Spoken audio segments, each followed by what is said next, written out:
Every now and then, a culinary artist may run across a person that inspires them to create a dish. And when that happens, it's common for the artist to name the dish after the person who inspired them.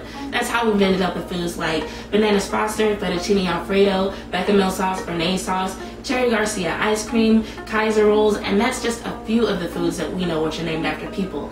So today I'm doing a dish that I've named after someone. I'm gonna make for you Macaroni Augustine, which was inspired by David Aufustine, also known as D1, who I did an interview with for my last episode. And after the interview, he just so happened to mention that macaroni and cheese was his favorite food growing up, and that was because he liked yellow foods. But the macaroni I'm gonna show you today is not yellow, but it is based on macaroni pasta. And I'm gonna wait and show you the rest of the dish.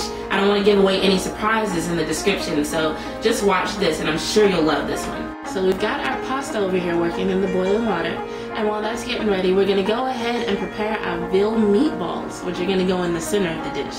So in the bowl, I've got some veal, I've got salt, pepper, cayenne pepper, and some garlic powder, some onion powder, and to that, the first thing we're gonna add is this combination of sage, breadcrumbs, and minced garlic. And one thing I've got to tell you about sage, I love the smell of it because it reminds me of my grandmother. And here's a free tip. My grandmother loves to put sage in her spaghetti sauce. I know it sounds weird, most people are like, sage goes with chicken, but my grandmother put it in her spaghetti sauce and it's awesome. You should definitely try it. Throw that on there. And then we're gonna add one beaten egg. And now's the messy part. We're gonna go ahead and mix this all up with our hands. Now you want to make sure everything's even in here. You don't want to end up with, you know, a meatball that's like full of breadcrumbs, or, you know, another one that doesn't have any garlic. So that's why we're gonna take our time here and make sure everything's nice and even. We're gonna pinch off little pieces of our veal. We're gonna make little balls about an inch to an inch and a half in diameter. Just so you know, my oven's already preheated to 425 degrees. We're gonna take these meatballs and cook them for about 8 to 10 minutes. Alright, so our pasta's done, our meatballs are done. Now we're gonna get to the sauce. I got some melted butter here in this pan, and the first thing I'm gonna add to that, some onions. It's about half of one white onion chopped up. We're gonna saute this up and let it get just about translucent. Once these onions are sauteed for a little while, we're gonna go ahead and add some mushroom and basil.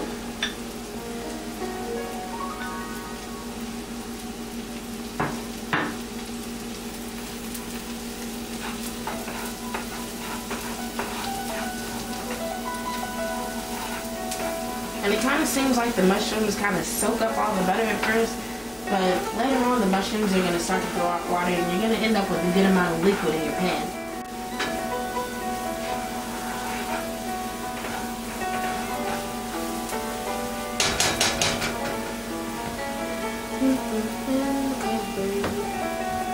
That's my real song. So we're going to add a little bit of salt, a little bit of black pepper to our veggies to help them not be so bland.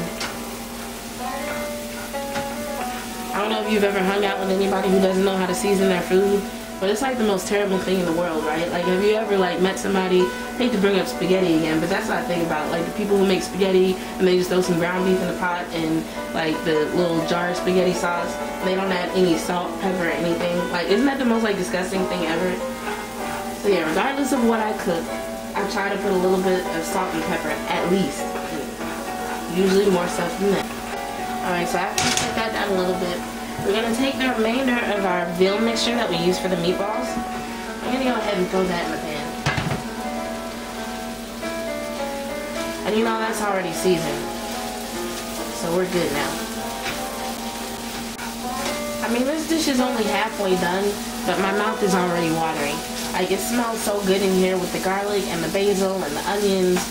It's so amazing. I'm surprised my neighbors are not knocking at my door right now. Neighbors are gonna know my name for a whole different reason, you know what I mean? Alright, well, we're gonna cook the veal just until all the pinkness is gone. And then we're gonna add some cream.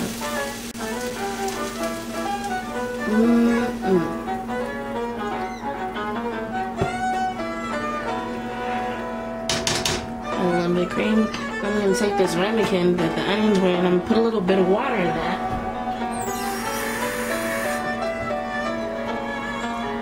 And a little bit of water to it too. And we're just gonna let that simmer for a little while and come back to it in a minute.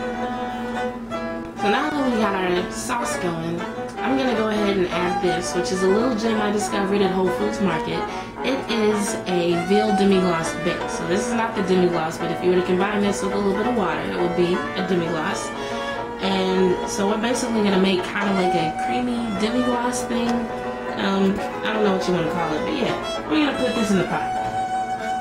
I don't have names for a lot of things I do, so you know, if you watch my videos, just try to get used to that. We're just gonna put that in little by little.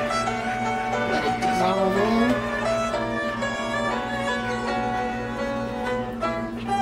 We've almost got that to the right thickness. I'm gonna leave that and let it get just a little bit warmer, but it's just about where we want it to be. Now, what we want is for our sauce to get to this thickness, where we'll coat the back of the spoon, and we can draw a line through it, and the line will stay. That's a good thickness. And so once it gets to that point, we're gonna take this. We're gonna go ahead and mix that with our already cooked pasta.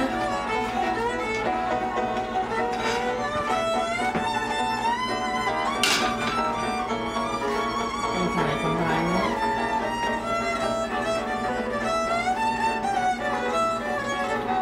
And this next part is optional, but I personally like to add a little bit of Monterey Jack cheese.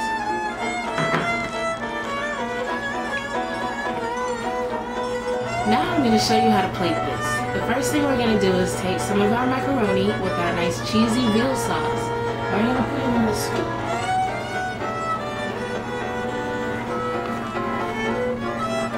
You don't want to fill the scoop all the way, because we're going to take one of these meatballs and stuff it in there.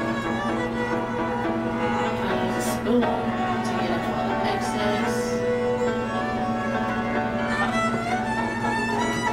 Take a plate.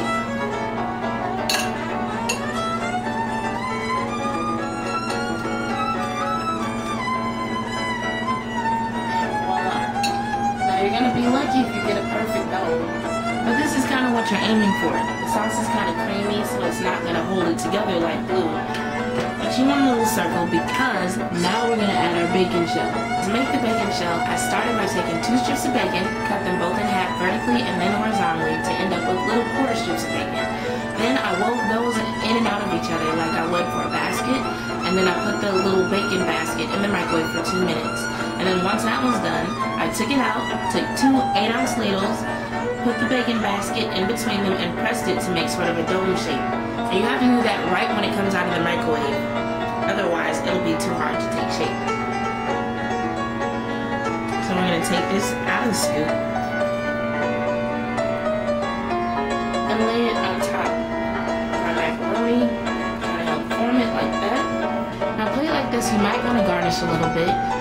Go ahead and sprinkle like some cayenne pepper on the plate, and then maybe add a sprig of basil just for a little color. You could even sprinkle some parsley on top if you want to. This is basically it. Macaroni Augustine. It's a simple dish, but it is so tasty, and I really love the veal meatball surprise.